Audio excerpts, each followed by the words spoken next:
The large bulk of the brain is the cerebrum, right here, and the smaller bulk behind it is the cerebellum. Now on the cerebrum, these convolutions right here are the gyri, and these little grooves in between all the convolutions are the sulci. Now, the cerebrum is broken up into two hemispheres by the longitudinal fissure, right here. There's also a transverse fissure that separates the cerebrum from the cerebellum. On the cerebellum, you have this bulge here in the middle, that is the vermis right here, and on the two sides, that's the lateral masses. Now looking at the lobes of the brain, here in the front, this is the frontal lobe. Then you have occipital in the back, parietal on top on the dorsal side, and then temporal on the sides, kind of where it makes this bulge here, which kind of mimics the ear. And think of the temples and the ears on the side of the head. When you flip it over on the ventral side, this bulge here that's stuck in the dura, this is pituitary. And you can kind of see this little stalk right there. That is the infundibulum.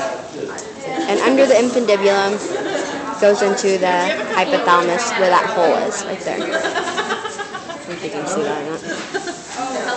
Okay. Now to go through the cranial nerves. I know, yeah. These little bulges right here, that is the olfactory bulb. You know what? When I was, and it goes down into the olfactory nerve. And this one doesn't have very great ones, but it's kind of see them right here.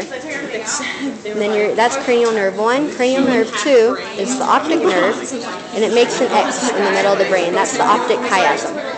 Now, if they protrude it off and we pinned them, then it would be optic nerve. If we just pin it here, that's optic chiasm. Under the optic chiasm, you can see these little nerves here. That's the ocular motor nerve, cranial nerve 3. And then further behind here, where you get to the cerebellum, this is the trigeminal nerve, or cranial nerve 5. So 1, 2, 3, and 5, you have to be able to ID on the brain. You can also see on the dura, which might be on some brains, this would be the ocular motor nerve, and then that would be trigeminal. So sometimes they will get pulled back with the dura, so make sure you look at them both ways.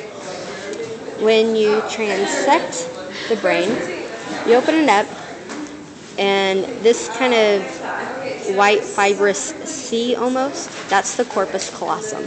And the corpus callosum is holding the two hemispheres together. And the circle here in the middle, it's not a very great circle, but they're usually very distinct. That's the thalamus. And directly below the thalamus, it's more of an area than a specific structure, is the hypothalamus. So it's going to be about right here where I'm kind of covering up with my finger. Now this, don't get confused, is the optic nerve. So if you flip it back over, optic nerve, you look at it again, that's optic nerve. So make sure you know it from all sides. So back in, so the thalamus, behind the thalamus, this other circular structure is the pineal body, and that's where melatonin is secreted from. On this cross-section of the cerebellum, the little branches, that's the arbor vitae. And this little bulge right here is the pons, and after the pons, it goes into the medulla. So pons is just going to kind of be where the bulge is, and then that part of the brain. So we'd probably pin it about right here, so just pay attention to the bulge, and anything behind the bulge is medulla. And that's the brain.